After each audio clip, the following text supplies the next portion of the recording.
سەرۆکی حکوومەتی هەرێمی کوردستان بەڕێزکا قوبات تاڵەبانی بۆ ئامادەسازی بۆ ساڵی نوێی خوێندن و لەو کۆبوونەوەیش بڕیار درا کە ڕۆژی 14 نۆ یەکەم ڕۆژی دەستپێکی ساڵی خوێندنی 2021-2022 بێ بۆ ناوەندەکانی خوێندنی وەزارەتی پەروەردە. و دەمەوێش ڕابگەێنم کە ئەوەی کە پێمان کرابێ لە حکوومەتی هەرێمی کوردستان ئەمساڵ ئامادەسازیمان کردووە. جەنابی سەرۆکی حکوومەتی هەرێمی کوردستان ڕێزدار کاک مەسعود بارزانی ڕەزامەندی داوە لەسەر تەرخانکردنی بڕی 7 ملیۆن لیتر بۆ قوتابخانەکان و هەروەها دابینکردنی بەشێک لە پێداویستیەکانی خوێندن و ئەمڕۆژ لە کۆبوونەوە یەکران لەسەر بەشێک لە پێداویستیەکانی پرۆسەی خوێندن کراوەتەوە بۆ ئەوەی کە دەستمان کردەوە بە پرۆسەی خوێندن بتوانین بە شێوەیەکی تەندروست و شێوەیەکی باش پرۆسەی خوێندنی ساڵی 2021-2022 بەڕێ بکەین. ئەمڕۆ لێرە لەگەڵتانین بۆ ڕاگەاندنی ئەنجامی خولی یەکەمی تاقیکردنەوە گشتیەکانی قۆناغی 12 ئامادەیی بۆ بەشی زانستی وێژەیی پیشەیی خوێندنی ئیسلامی. من سەرەتا دەمەوێت سپاسی باڵپشتی هەردوو بەڕێزان جەنابی سەرۆکی حکوومەتی هەرێمی کوردستان بکەم و جەنابی جێگری سەرۆکی حکوومەتی هەرێمی کوردستان بکەم کە باڵپشتی وەزارەتی پەروەردە بوون بۆ بەڕێوەچوونی تاقیکردنەوە گشتیەکان و ئەم ساڵیش بۆ ساڵی دووهەم جەنابی سەرۆکی حکوومەتی هەرێمی کوردستان بۆ تەواوی ئەو قوتابیانەی قەزای شنگال لەبەر بارودۆخی ناهەمواریان جەنابی ئەم بەرپرسیارەتی هاتوچۆ گواستنەوە و گەیاندنی ئەو قوتابیانەی گرتە ئاستۆ بۆی کە بتوانن لە پارێزگای دووەک تاقیکردنەوەکان ئەنجام بدەن. بەڕێزان ئەوەی کە دەمەوێت ئاماژەی پێ بدەم وەکو لەو سڵایدانەش دەیبینن ئەگە کاک هەردی عەرزی بکە ئەوەیە کە ئێمە وەکو حکوومەتی هەرێمی کوردستان 7 وەزارەتی معنی پێکەوە کارمان کرد بە سەرپەرشتی بەڕێز جەنابی وەزیری ناوخۆ لە دیوانی وەزارەتی ناوخۆ کۆبوونەوەیەکمان ئەنجامدا. ئەو کۆبوونەوەیە بۆ ئامادەسازی بوو لە نێوان ئەو وەزارەتانەی کە ئەتوانن هەماهەنگ و هاوکاری وەزارەتی پەروەردەی حکوومەتی هەرێمی کوردستان بن. کۆبوونەوەکە بۆ هەماهەنگی بوو لە نێوان وەزارەتەکانی ناوخۆ پێشمەرگە، وەزارەتی خوێندنی باڵا و هەروەها وەزارەتی تەندروستی، وەزارەتی گواستنەوە و گەیاندن و وەزارەتی کارەبای حکوومەتی هەرێمی کوردستان. من دەمەوێت سپاسێکی تایبەتی بەڕێز وەزیری ناوخۆ و هەروەها هەموو وەزیرانی دیکەش بکەم کە هاریکار بوون بۆ ئەوەی کە ئەو هەمانجەمان پێکەوە ئەنجام داوە. لە ڕۆژی 11 حەوت بەڕێز وەزیری ناوخۆ گشتاندنێکی بۆ سەرجەم پارێزگاکان کردووە کە ئامادەسازیەکان لە نێوان ئەو وەزارەتانەی کە ئێمە ئەو لیژنە هاوبەشەیان ئەو ژوورە هاوبەشەمان دروست کردبوو لە کۆبوونەوەی 11 حەوت ئامادەسازی تەواو بکەین. لە خاڵەکانی ئەو نووسراوە بە فەرمی هاتووە ئەوەیە کە وەزارەتی کارەبای حکوومەتی هەرێمی کوردستان کە من دەمەوێت سپاسێکی زۆر بەپایانی بەڕێز وەزیری کارەبا بکەم کە دەتوانم بڵێم مستەحیلی بۆ ئەنجام داین بۆی کە تاقەی ئینتاجی بەرهەمێنانی کارەبا لە مانگی تەمووز و لە مانگی ئاب کە تاقیکردنەوەمان تیا ئەنجام داوە زیاد بکا بۆ ئەوەی بتوانێت ناوەندەکانی خوێندنی ئێمە کە تاقیکردنەوەی تیا ئەنجام درا بە قۆناغی 12 ئامادەی کارەبایان بۆ دابینکە. 2367 ناوەندی تاقیکردنەوەمان هەبوو. بە سپاسێکی زۆرەوە وەزارەتی کارەبا بەڕێوەبەرایەتی گشتی کارەبای پارێزگاکان هەماهەنگێکی زۆر باشی ناوەندەکانی خوێندنی ئێمە و بەڕێوەبەرایەتی گشتی پەروەردەکانی ئێمە لە پارێزگا و لە ئیدارە سەربەخۆکان بوون. ئێمە لە وەزارەتی پەروەردە و ئامادەسازیەک بۆ ئەوەی کە دەزانین پلەکانی گەرما لە مانگی تەمووز و لە مانگی ئاب پلەی بەرزن بۆ ئەوەی کە ئەو ئامادەسازیە بکەین ئێمە ژمارەی فیدەر و مەحاویلەی هەموو ناوەندێکی تاقیکردنەوەمان کە لە سیستمی ئیپەروەردە تۆمار کردووە کە سیستمی دیجیتاڵی وەزارەتی پەروەردەیە پێشکەشی وەزارەتی کارەبا کرد و وەزارەتی کارەبا توانی بە پێی پلانێکی زۆر باش لە کۆبوونەوەی ئەنجومەنی وەزارەتیان ئەو کارە بۆ ئێمە بە ئەنجام بگەین. خاڵێکی دیکە هەر لە ئەنجامی ئەو هەماهەنگیە ئەویشەوە بوو کە بە سپاسەوە وەزارەتی خوێندنی باڵای حکوومەتی هەرێمی کوردستان سپاسم بۆ بەڕێز کاک دکتۆر ئارام وەزیری خوێندنی باڵا کە ئەم ساڵیش بۆ دووەمین ساڵ چەندین هۆڵی زانکۆی بۆ ئێمە تەرخان کردبوو کە ناوەندەکانی خوێندنی ناوەندەکانی تاقیکردنەوەی ئێمە بن و هەماهەنگێکی باشیان کرد. لەو نێوەندەشدا وەزارەتی ناوخۆی حکوومەتی هەرێمی کوردستان لە ڕێگەی پۆلیسی هاتوچۆوە ئەو شوێنانەی کە پێویست بوون و قەرەباڵغیان لەسەر بوو و شەقامی گشتی بوون بۆ ئەوەی کە قوتابی خوێندکار بە ئاسانی بگاتە ناو ناوەندەکانی خوێندنیان کە سوکارەکان بە ئاسانی بیانگەێنێ هاریکاری و هەماهەنگێشی باشیان کردی چه وەزارەتی خوێندنی باڵا لە دابینکردنی ژمارەیەک لە هۆڵەکان چه وەزارەتی ناوخۆش. خاڵێکی دیکە ئەویش بەسپاسەوە هەماهەنگی نێوان ئێمە و وەزارەتی گواستنەوە بوو لە چوارچێوەی ئەو ژوورە هاوبەشەی کە هەمان بوو. سپاس بۆ جەنابی وەزیری گواستنەوە گەیاندن کاگانۆ کە سەرجەم هێڵەکانی ئینتەرنێت لە کاتژمێر 6:30 بەیانی تا 2:30 بەیانی لە کار خست بۆی کە پرۆسەی تاقیکردنەوەکان بە شێوەیەکی باشتر بەڕێوە بچێت. و خاڵێکی دیکەش هەماهەنگی نێوان ئێمە و وەزارەتی تەندروستی بوو کە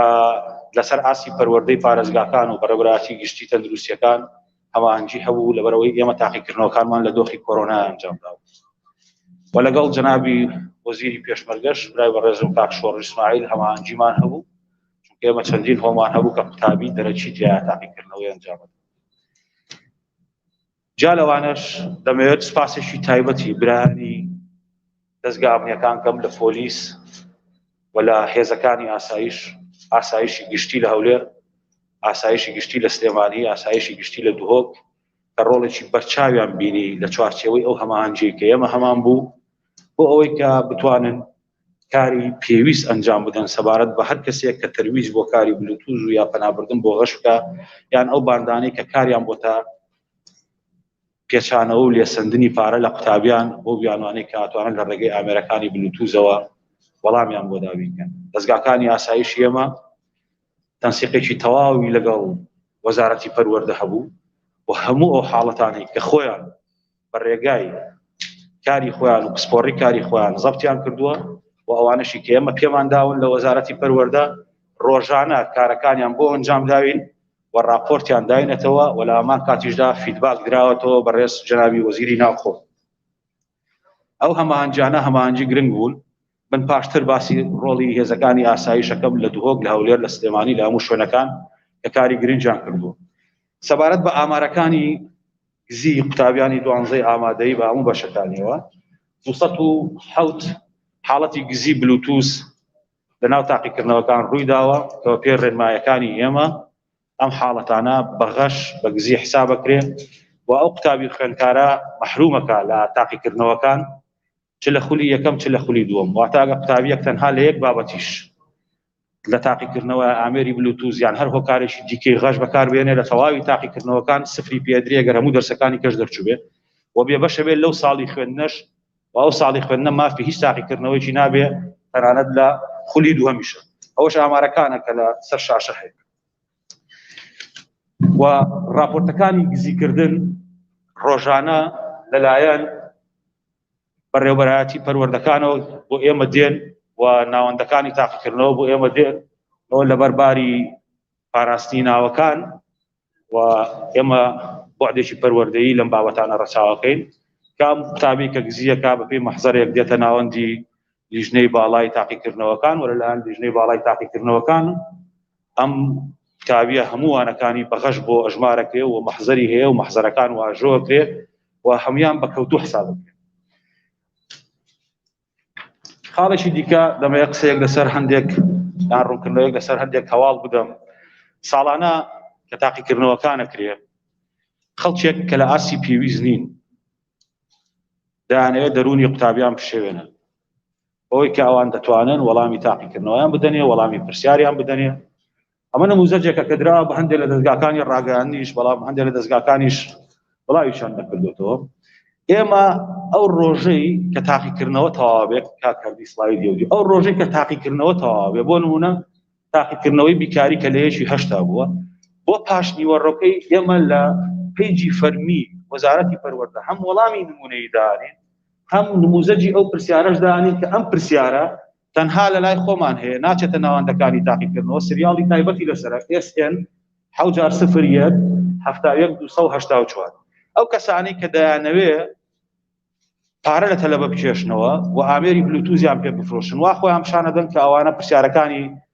پۆلی 12 دەست دەکەوێت. بۆ نمونە ئەمە نێراوە بۆ یەکێک لە کەناڵەکانی ڕاگەیاندن هەمان ئەو تاقیکردنەوەیە هەمان ئەو پرسیارانەیە ئەوە نێراوە بۆ یەکێک لە کەناڵەکانی دیکە ئەوە نێراوە بۆ کەناڵێکی دیکە ئەوە بە شخصی نێراوە بۆ تەلەبە کە لە 3/8 بۆ منی ناردوو ئەوەی یەکەم دانا لەو سەرەوە ئەوە بەبەستەکان ئەوەیە ئەمانە تەرویز بۆ بدەن لە لای قوتابی بڵێن کە ئێمە ئەسیلەمان دەسەکەین بەڵام ئەگەر تاکردی بچێتەوە سەر سڵایدەکەی دیکە دەبینێت ئێمە ئەو ڕۆژێک کە تاقیکردنەوە دین هەمان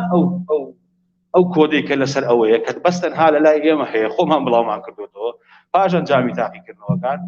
ئەوان دێن ڕایە کێشم پرنتیەکەن وەڵامەکان حلەکەن لەگەڵ وەڵامی نموزەجی دەینێرن بۆ تەلەبەکان دەڵێن ئەها چۆن تاقیکردنەوەی بیرکاریمان دەستکە و تاقیکردنەوەی ئینگلیزیمان دەسەکەوێت فیزیامان دەسەکەوێت چیمیامان دەسەکەوێت بەشێکی زۆر لەوانە ئەو کارە دەکەن و قوتابیان هەڵدەخەڵەتێنن و بەشێک لە قوتابیان سکاڵاشیان کردووە لەلایەن دەستگا ئامنیەکانیشەوە و ئەو ژمارانەش لە کاتی پێویستی خۆیان ئیجراعاتیان بەرامبەر کراوە. خاڵێکی دیکە کە دەمەوێت ئاماژەی پێ بدەم ئەوە بەشێکن لەو ئامێرانەی کە لەو کەسانەی کە بلوتوزیان بەکارهێناوە گیراون دەستگاکانی ئاسایشی ئێمە تەشی دەکەمەوە لە هەولێر لە سلێمانی لە دووهۆک لە هەموو شار و شارۆچکەکان تەنسیقێک و هەمەهەنگێشی تەواویان کرد بۆ ئەوانەی باندن تەرویجە دەن بەوەی کە ئەتوانن ئەسیلە بفرۆشن یان ئەسیلەوە بکەن یان تەلەبەی پێڵە خەڵەتێنن کە پارەی لێ وەرەگرن یان پێش تاقیکردنەوە کە ئێمە حاڵەتمان هەیە پێش تاقیکردنەوە توانیمانە لە سلێمانی شەو سەعاتدا هێزێک لە شوێنێک لە یەکێک لە قەزاکانی سلێمانی دەستگیری بکە و لە هەولێر بە ئامان شێوە و ئەو قاعانە ئەگەر لە خاڵی سێهەمی نووسراوەکەی وەزارەتی ناوخۆ دیقەت بدەن ئێمە لە 11 تعمیمان کردووە ئێمە لیستێکمان حاضر کردووە بە هەندێک هۆڵ کە هەندێک قوتابی تاقیکردنەوەی تیادا ئاماژەمان بۆ داوە کە ئەم هۆڵانە پێویستە ئەمنیەتی بپارێزرێت و خۆمان لەگەڵ دەستگاکانی ئاسایشە تعقیبی تەواوەتی ئەو ناوەندانەمان کردووە و ئەو خەڵکانە باخستێتە ژێر چاودێریەوە لە بەردەم قوتابخانەکان چەندین بان گیراون لە سلێمانی تا ئێستا 7 کەس گیراوە کە ئاسایشی سلێمانی بە فەرمانی دادوەر دەستگیری کردوون و پاشان بە گوێرەی مادەی 240 لە یاسای سزادانی عراقی حالی مەحکەمەی کردوون لە هەولێر هەتا تاوابوونی تاقیکردنەوەکان 12 کەس گیراون لەو باندانە و لە ئاسایشی گشتی لە دووهۆک 12 کەس گیراون لەو باندانە کە ئەوانەش هەوڵیان داوە لە دەرەوەی ناوەندەکانی تاقیکردنەوە لە ناو سیارەکان لە ئۆتۆمبیلەکانیانە بە بلوتوز بیانەوێ وەڵام بە تەلەبە بدەنەوە و قوتابیانەوە بکەن ئێمە داوامانەوەی هیچ قوتابیەک پەنا بۆ کارانە نەبە و ئەوانەی کە گیراون ئەوانە قوتابی نین چونکە ئیجراعاتی ئیداری ئێمە لەگەڵ قوتابی تەنها فەسڵکردنیەتی بەڵام ئەوانە ئەو کەسانن ئەو باندانن کە خەریکی ئەو کارە بوون دەستگا ئەمنیەکانی ئێمە بە چاوکراوەیی چونکە ئێمە پێشتر هەماهەنگیمان هەبوو بۆ ئەم بابەتە ساڵانێکی زۆر بووە بابەتی بلوتوز بۆتە جێگەی مشتومڕ کاری جدی لەسەر ئەم بابەتە کراوە لەبەرەوە هەموو لایەک دڵنیا ئەکەمەوە وەزارەتی پەروەردە لە پێناوی بەدیهێنانی دادپەروەریە لە نێوان قوتابیان و خوێندکارانە تەواوی هەموو ئەوانەی کە تەرویجیان بەم بابەتانە داوە یان ویستویانە پارە لە قوتابی لە خوێندکاران بکێشنەوە ئامێریان پێ بفرۆشن ئەوانەی کە دەستی ئێمە کەوتون و گیراون و لە ئاسایشیشەوە ئیحالەی مەحاکمەکان لە هەرێمی کوردستان کراوە. خاڵێکی دیکە کە ئاماژەی پێ بدەم ئامار و ڕێژەی دەرچوونە بۆ ساڵی خوێندن 126847 قوتابی مافی بەشداربوونی هەبووە 2254 قوتابی خۆی نەهاتۆتە تاقیکردنەوەکانەوە 124593 قوتابیش ئەزموندەر بوون واتە ئیمتیحانەکانیان داوە. ڕێژەی دەرچوون بۆ قوتابیانی زانستی 32.88 بۆ قوتابیانی وێژەی 19.9 بۆ قوتابیانی پیشەیی 18 بۆ قوتابیانی خوێندنی ئیسلامیش لە 143. تێگرای نمرەی قوتابیان بە پێی پۆلێنی دیاریکراوی زانستیان ئەو تەلەبانەی 50 تا 59 هێناوە ئەم ساڵ 18875 بەڵام پار 21226 بوو. نەکو داتایەکی مقارنە کاوە لە بەردەسابێت سلایدی پاشتر کارکردی. تێگرای ئەوەش نمرەی قوتابیانە بۆ هەمان ساڵ بە پێی فیئات 50 بۆ 59 60 بۆ 69 ئەوە بۆ بەشی وێژەیە پاشتر. ئامارەکانی یەکەمەکانی هەرێمی کوردستان لە بەشی زانستی 18 قوتابی یەکەم بووە ئێستا ناوەکانیان نەخوێنەوە 44 قوتابیش دووەم بۆ، یەک قوتابیش سێەم بووە. لە بەشی وێژەی یەک قوتابی یەکەم بووە لەسەر ئاستی هەرێمی کوردستان و دوو قوتابی دووەم بووە، دوو قوتابی سێهەم بووە. بەشی پیشەویش 5 قوتابی یەکەم و 4 قوتابی دووەم و 5 قوتابی سێهەم. بەشی خوێندنی ئیسلامی یەک قوتابی یەکەم، یەک قوتابی دووەم، یەک قوتابی سێهەم. بەڕێزان، من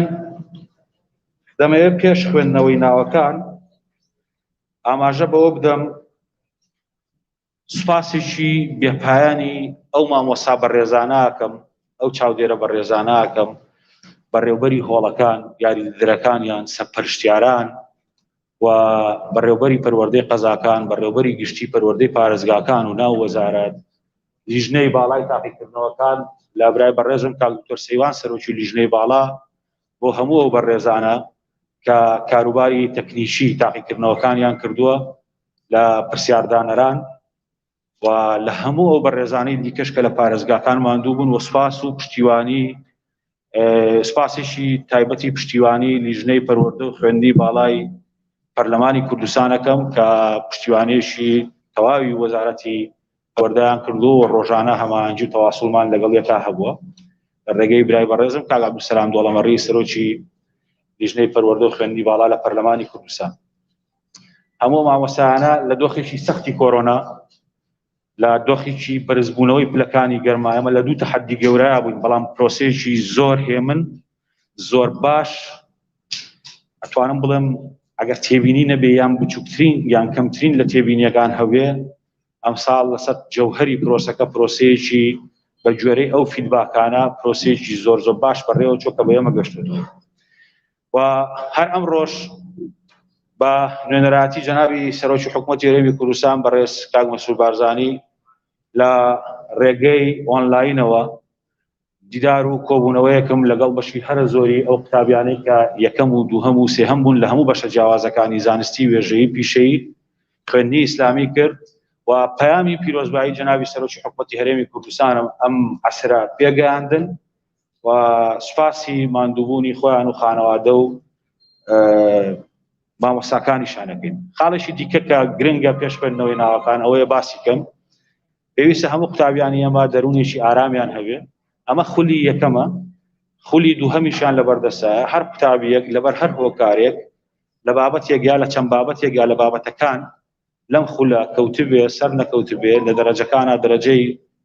پێویستی بەدەست نەهێنابێ بۆ دەرچوون، دەتوانێت خولی دووهەم کە شەشی نۆ تاقیکردنەوەکانەکە خولی دووهەم ئەنجام بدا و من داواکەم خانەوادەکانیان پشگیریان بکەن، هانیان بدەن، تەشجیعیان بکەن، چونکە ئەم خولە خولی یەکەمە بەڵام کۆتا خول نییە. خولی دووهەمیشمان هەیە کە ئەوان لەبەردەستیانایە و بە دڵنیاییش کۆمەڵگە پێویستی بە هەموو جۆرێک لە پسپۆڕی هەیە، پێویستی بە پزیشک و بە ئەندازیار و بە پارێزەر و بە مامۆستا و بە دەروونناس و ڕێنماییکاری پەروەردەیی و هەموو ئەو ئیختیساسە متەنەوعانە هەیە کە لە زانکۆکانی هەرێمی کوردستانە هەن. هیوای بەختەوەری و سەرفرازیان بۆ خوازم و من دڵنیام کە ئینشاءڵڵا پرۆسەکانی پرۆسەی خولی دووهەمی تاقیکردنەوەکانیش لە شەشی نۆ بە شێوەیەکی باش بە هیممەتی مامۆستایانمان بە هیممەتی چاودێرەکانمان بەڕێوە بین بە جۆرێک بێت کە جێگەی ڕەزامەندی هەموو لایەکیان بێت. من ئێستا ناوی قوتابیانی یەکەمتان بۆ خوێنمەوە لەسەر ئاستی هەرێمی کوردستان. ئەم ناوانە بە گوێرەی ئەوەی کە بۆ ئێمە ڕیسکراوە، یعنی 18 قوتابی کۆنمرەیان 100 لە بەشی زانستی، هیچ قوتابیەکیان ئەوە نییە یەکەم و دووهەم، هەمویان یەکەمن، بەڵام ناوەکانیان بە پێ حروفانی کە بۆ ئێمە ڕیسکراوە ئەوە خوێنینەوە و لە هەمان کاتدا یەک قوتابیش لە بەشی وێژەیی یەکەمی کوردستانە و یەک قوتابیش لە بەشی خوێندنی ئیسلامی، 5 قوتابیش لە بەشی خوێندنی پیشەیی. قوتابی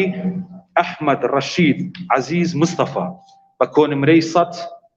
لە کۆلێژی سەلاحەدینی ئەیوبی کوڕان لە بەڕێوەبەرایەتی پەروەردەی ڕۆژاوا لە سلێمانی. قوتابی ئایا ئەحمەد محەممەد حوسێن بە کۆنمرەی 100 لە دواناوەندی توانای ئینگلیزی تێکەڵاو لە بەڕێوەبەرایەتی گشتی پەروەردەی ئەولێر پەروەردەی ناوەند. قوتابی برە و بڕیار عیزەدین نورەدین لە دواناوەندی شەهید جەباری نمونەیی بە نمرەی 100 لە بەڕێوەبەرایەتی پەروەردەی ڕۆژاوا لە پارێزگای سلێمانی. قوتابی خۆشی عەبدوڵڵا خضر عەبدوڵڵا لە ئامادەیی کێوەڕەش لە بەڕێوەبەرایەتی پەروەردەی ڕانیا بەڕێوەبەرایەتی گشتی پەروەردەی سلێمانی بە تێگڕای نمرەی 100 قوتابی دیار غازی نیازی ئەمین لە کۆلێژی سەلاحەددینی ئەیوبی کوڕان ئامادەیی لە بەڕێوەبەرایەتی پەروەردەی ڕۆژئاوا بەڕێوەبەرایەتی گشتی پەروەردەی سلێمانی بە تێگڕای نمرەی 100 قوتابی ژیلە محەممەد خەلیل حاجی لە ئامادەیی فاخر مێرگە سووری نمونەیی تێکەڵاو لە بەڕێوەبەرایەتی پەروەردەی ناوەندی هەولێر بەڕێوەبەرایەتی گشتی پەروەردەی هەولێر قوتابی ساهرە ڕەئوف محەممەد ڕەسوڵ لە ئامادەیی ڕۆژهەڵات بەڕێوەبەرایەتی گشتی پەروەردەی سلێمانی بەڕێوەبەرایەتی پەروەردەی پشدەر قوتابی سەحر سادق عەزیز سادق لە ئامادەیی نیلۆبەری ناحکومی لە بەڕێوەبەرایەتی پەروەردەی ناوەندی هەولێر لە بەڕێوەبەرایەتی گشتی پەروەردەی هەولێر بە تێگڕای 100 قوتابی سۆما عەبدوسەمەد ساڵح ڕەحیم لە دواناوەندی توی مەلیک بەڕێوەبەرایەتی گشتی پەروەردەی سلێمانی بەڕێوەبەرایەتی پەروەردەی ڕۆژهەڵات قوتابی بێستا فەرحان سەعید عەبدوڵڵا لە کۆلێژی قەڵاب و بەهرەداران بەڕێوەبەرایەتی گشتی پەروەردەی هەولێر پەروەردەی ناوەندی هەولێر قوتابی ڤینوار سابر حەمەد کانەبی لە ئامادەیی فاخر مێرگە سووری نمونەیی تێکەڵاو لە بەڕێوەبەرایەتی پەروەردەی ناوەندی هەولێر بەڕێوەبەرایەتی گشتی پەروەردەی هەولێر قوتابی لاڤا موحسین عەبدوڕەحمان حەیدەر ئامادەییە دێرکیا تێکەڵ بەڕێوەبەرایەتی پەروەردەی سێمێل بەڕێوەبەرایەتی گشتی پەروەردەی دوهۆک قوتابی لیلیان عەلی ئەحمەد عەبدوڵڵا ئامادەیی ساڤای ناحکومی بەڕێوەبەرایەتی پەروەردەی دەوروبەر بەڕێوەبەرایەتی گشتی پەروەردەی هەولێر قوتابی نڤار سالار عەبدوول عەبدوڵڵا دواناوەندی شەید جەباری نمونەیی بەڕێوەبەرایەتی پەروەردەی ڕۆژئاوا بەڕێوەبەرایەتی گشتی پەروەردەی سلێمانی قوتابی هاوێر حەیدەر عەلی ڕەفیق ئامادەیی کوردستانی کوڕان بەڕێوەبەرایەتی پەروەردەی ناوەندی هەولێر بەڕێوەبەرایەتی گشتی پەروەردەی هەولێر قوتابی هێوی شەفیق مەحموود محەممەد ئەمین دواناوەندی شەید جەباری نمونەیی بەڕێوەبەرایەتی پەروەردەی ڕۆژئاوا بەڕێوەبەرایەتی گشتی پەروەردەی سلێمانی قوتابی ئارە سیروان ئیسماعیل عومەر دواناوەندی هەولێری تێکەڵاو بەڕێوەبەرایەتی پەروەردەی ناوەندی هەولێر بەڕێوەبەرایەتی گشتی پەروەردەی هەولێر قوتابی ئاڤا سەرۆک فەتاح محەممەد دواناوەندی هەولێری تێکەڵاو بەڕێوەبەرایەتی پەروەردەی ناوەندی هەولێر بەڕێوەبەرایەتی گشتی پەروەردەی هەولێر 18 قوتابی زانستی هەر 18یان لە هەولێر لە دوهۆک لە سلێمانی یەکەمن و دەمەوێت سەرنجام بۆ بابەتێکی ڕابکێشم بەشی هەرە زۆری پشکی هەرە زۆری یەکەمەکانی کوردستان لە قوتابخانە حکوومیەکانن هیوادارم هەموو هاوڵاتیانی کوردستان بتوانیان هەبێ بە قوتابخانە حکوومیەکان ئێمە ئەرکمانە پشتگیری کەرتی تایبەتیشکەین خوێندنی کەرتی تایبەتیشکەین هەموو ئەو بەڕێزانەی لە خوێندنی کەرتی تایبەتیشە خوێنن ڕۆڵەی ئەم وڵاتن و حکوومەت لیان بەرپرسیارە بەڵام ئەمەش مواشیراتێکە لەسەر ئەوەی کەرتی خوێندنی حکوومی کەرتێکی باشە بۆ بەشی وێژەیی یەکەم لەسەر ئاستی هەرێمی کوردستان یەک قوتابیە قوتابی ئەوین ڕیاض خورشید حەمەد ئامادەیی دارەتووی کچان بەڕێوەبەرایەتی دەشتی هەولێر بەڕێوەبەرایەتی گشتی پەروەردەی هەولێر بۆ بەشی پیشەسازی ساردکەرەوە قوتابی دەشتی سالار محەممەد ئەمین ئامادەیی پیشەسازی بەکرەجۆ بەڕێوەبەرایەتی پەروەردەی ڕۆژئاوا بەڕێوەبەرایەتی گشتی پەروەردەی سلێمانی زوهرە موحسین سلێمان عومەر بەشی بازرگانی دەمێ ئەوە ڕاستکەمەوە قوتابی دەشتی سالار محەممەد ئەمین بە تێگڕای نمرەی 95.25 قوتابی ئەوین ڕیاز کە یەکەمی ئەدەبیە بە تێگڕای نمرەی 98.87 قوتابی زوهرە موحسین سلێمان عومەر بەشی بازرگانی بە تێگڕای نمرەی 95.71 ئامادەیی بازرگانی هەولێری کچان بەڕێوەبەرایەتی پەروەردەی ناوەند بەڕێوەبەرایەتی گشتی پەروەردەی هەولێر قوتابی ژێنەر هێرش ڕەشید ساڵح بە تێگڕای نمرەی 86 لە بەشی کوشتوکاڵ بەرهەمێنانی ڕووەک ئامادەیی کوشتوکاڵی بەکرەجۆ بەڕێوەبەرایەتی پەروەردەی ڕۆژئاوا بەڕێوەبەرایەتی گشتی پەروەردەی سلێمانی قوتابی ئەحمەد کومێد ئەحمەد نیظام بەشی گەشتوگوزار بە تێگڕای نمرەی 90.75 لە ئامادەیی پیشەیی گەشتوگوزار بەڕێوەبەرایەتی پەروەردەی ڕۆژئاوا لە سلێمانی قوتابی نووە عەبدولخالق قادر هەمزە لە بەشی گەشتوگوزار بە تێگڕای نمرەی 90.75 بەڕێوەبەرایەتی پەروەردەی ڕۆژئاوا پەروەردەی گشتی سلێمانی قوتابی مریەم فابر ڕەشید سادق خوێندنی ئیسلامی بە تێگڕای نمرەی 95.44 لە پەروەردەی ڕۆژئاوای سلێمانی بەڕێوەبەرایەتی گشتی پەروەردەی سلێمانی. 25 قوتابی لە ئاستی یەکەمی تاقیکردنەوەکانیان بەدەستهێناوە. تەواوی قوتابیانی زانستی 18 قوتابی بوون کە تێگڕای هەموو نمرەکانیان 100 بووە و یەک قوتابی لە بەشی وێژەی یەکەم بووە لەسەر ئاستی کوردستان تێگڕای نمرەکەی 98.85 بووە. 5 قوتابی لە بەشی پیشەیی و یەک قوتابیش لە بەشی خوێندنی ئیسلامی. من سوپاسان دەکەم برای بەڕێزم کاک عەبدولسەلام و برای بەڕێز کاک دکتۆر سەیوان دوو هەموو سێمەکانتان بۆ خوێنێتەوە. دووبارە سوپاس بۆ هەموو مامۆستایانی کوردستان، بۆ سەرپەرشتیاران، بۆ بەڕێوەبەر و یاریدەری هۆڵەکان، بۆ هەموو ئەو بەڕێزانی کە توانیان لە دوو ئالێنگاری قورس دۆخی کۆرۆنا و هەروەها بەرزبوونەوەی پلەکانی گەرما پرۆسەیەکی باش بەڕێوەبەرن و سوپاسی تایبەت بۆ پشتیوانی ئەو لیژنە هاوبەشەی کە بە سەرپەرشتی بەڕێز وەزیری ناوخۆ پێگاتبوو 7 وەزارەت هەماهەنگیان کردبوو بۆی کە بتوانن پرۆسەی تاقیکردنەوەکان باش بەڕێوە بچێت. من زۆر سوپاسان دەکەم. بەناوی خودای گەورە و میرەبان ئەو کاتتان باش و هەموو لایەک بەخێر بن. دەمەوێت بەناوی لیژنەی پەروەردە و خوێندنی باڵا و توێژینەوەی زانستی لە پەرلەمانی کوردستان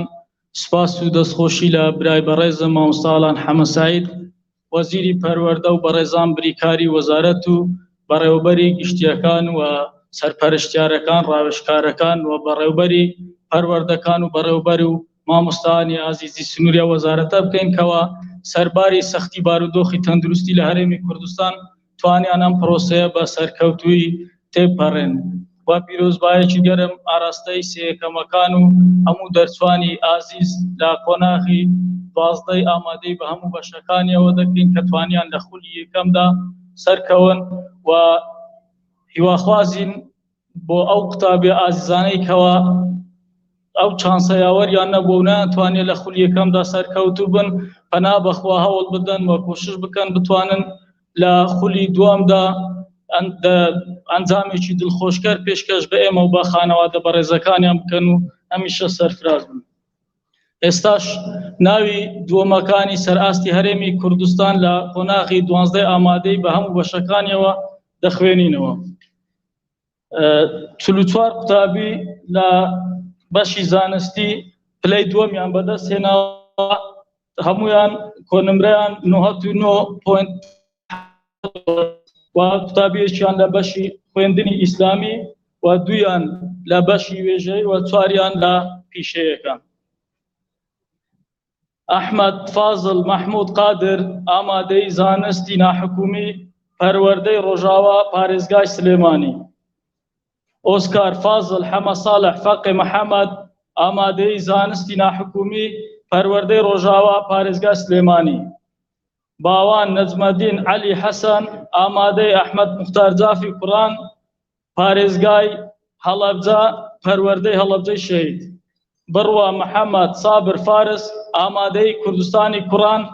پەروەردەی ناوەندی هەولێر پارێزگای هەولێر. بیلال سەبا حەسەن ئەحمەد ئامادەی فیدرال پەروەردەی کفری گەرمیان ئیدارەی گەرمیان. بنار خەتاب عوسمان عومەر کۆلێجی قەڵەب و بەهرەداران پەروەردەی ناوەندی هەولێر پارێزگای هەولێر. حەنان محەممەد چەلەبی ئەحمەد ئەسعەد دواناوەندی هەولێری تێکەڵاو پەروەردەی ناوەندی هەولێر پارێزگای هەولێر. خەڵات ڕەحمان عەبدوڵڵا عەبدوڕەحیم ئامادەی هەڵکەوت پەروەردەی ڕۆژهەڵات پارێزگای سلێمانی. داناز لاوەند کەمال ئەحمەد مەدحەت ئامادەی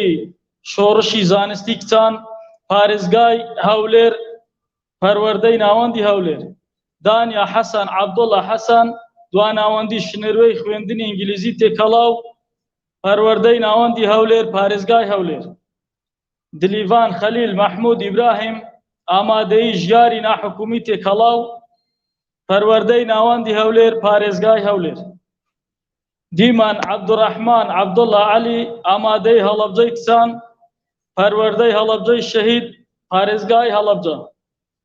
ديا فرهاد عبد الرحمن محمد آمادي سليماني بسان پروردي روجهلات پاريزگاي سليماني رزقار ربوار رحمن محمد كريم كوليجي هلبجي هاوبشي قرآن پروردي هلبجي شهيد پاريزگاي هلبجا رانت شوان فكرة رؤوف كوليجي صلاح الدين أيوبي قرآن پروردي روج آوا پاريزگاي سليماني رهند سوران عبد الرحمن فرج كوليجي صلاح الدين أيوبي قرآن پروردي روج آوا پاريزگاي سليماني رفند إكرام محمد صالح آمادي نزاري تكلاو پروردي ميرگسور پاريزگاي هولير سارة لطيف سليمان ياسين آمادي گشينا حكومي پروردي دوروبر پاريزگاي هولير سجا شيرزاد جهاد فائق آمادي شهيد فاخر ميرگسوري نموني تكلاو پروردي ناوندي هولير پاريزگاي هولير سحر محمد خضر شيخة آمادي سنگسر پروردي پشدر پاريزگاي سليماني سنار سوران حما غفور احمد کومالگي پروردي كردستان پروردي روجهلات پاريزگاي سليماني سوما عدنان عبدالعزيز محمد آمادي گشينا حكومي خويندني كردي پروردي روجهلات پاريزگاي سليماني سيران عزت محمد امين كريم آمادي كويكسان پروردي كوي پاريزگاي هولير شهناز عماد شاكر احمد آمادي جاري نا حكومي تكلاو پروردي ناوندي هولير پاريزگاي هولير عثمان عبد الله يوسف طيب كوليجي صلاح الدين أيوبي قرآن پروردي روج آوا پاريزگاي سليماني علي حسن يحيى أحمد آماده زاخو قرآن پرورده زاخو پاريزگاه دهوكي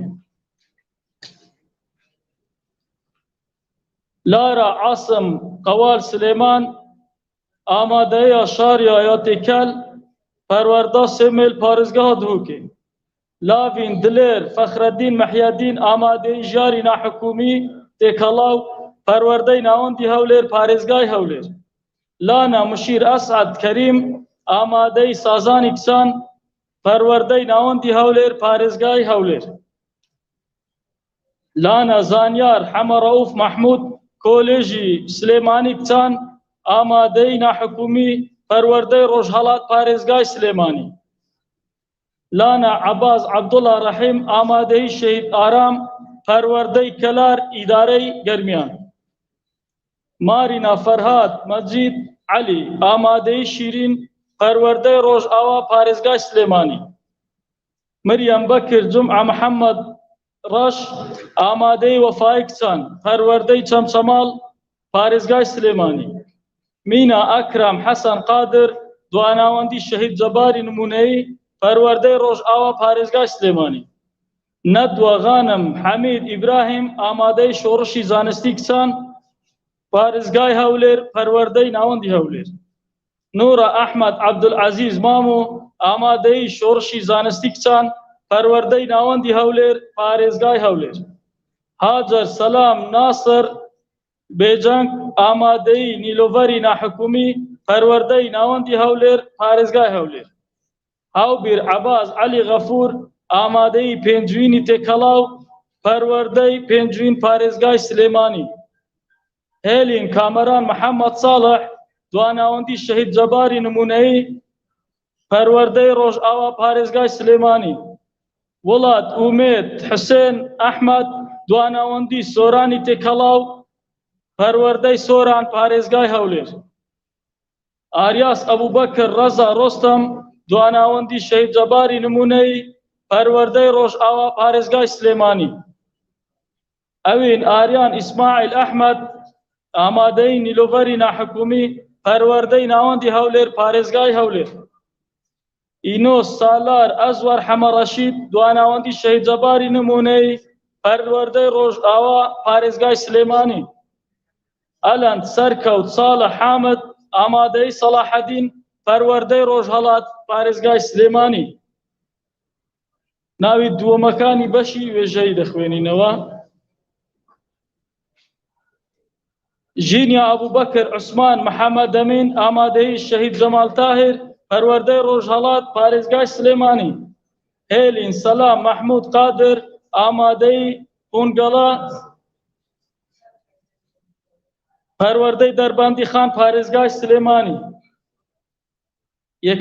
دووەمەکانی سەرئاستی پیشەیەکان ڕوئیا عەباس محەممەد فەرەج ئامادەی پیشەسازی کارەبای کچان ناوەندی پەروەردەی ناوەندی هەولێر پارێزگای هەولێر لینا مەریوان ڕەزا سابر ئامادەی بازرگانی هەولێری بچان پەروەردەی ناوەندی هەولێر پارێزگای هەولێر شادان ئەکرەم حەمەڕەشید فەرەج ئامادەی پیشەی تێکەڵاو هەڵەبجەی شەهید پارێزگای هەڵەبجە هیوا فەرەیدون عەبدوڵڵا نەجمەدین ئامادەی پیشەی گەشت و گوزار پەروەردەی ڕۆژئاوا پارێزگای سلێمانی دووەمی سەر ئاستی خوێندنی ئیسلامیمان هەیە عەبدوڵڵا لوقمان عەبدوڕەحمان قادر ئایینی شافعی کوڕان پەروەردەی ڕۆژئاوا پارێزگای سلێمانی. زۆر سوپاس. بە ناوی خۆی گەورە ئێوارەتان باش. من وەکو سەرۆکی لژنەی باڵای تاقیکردنەوەکان ئەزموونەکان سوپاسی هەموو لایەنە پەیوەندیدارەکان دەکەم و جەنابی وەزیر سوپاسی هەموو وەزیرەکانی کرد کە من دەنگی خۆمە خەمە پاڵدەنگی ئەو بەڵام من سوپاسی خۆشی ئەەکەم کە هەمیشە لەگەڵمان بۆ وەکو لژنەی باڵا و هەمیشە دەستی یارمەتی بۆ درێژکردوون کەی ویست بێتمان هەرچیمان پێداویستێکمان هەبوو بێ بەو پەڕی تواناوە هەوڵیەوە کە بۆمان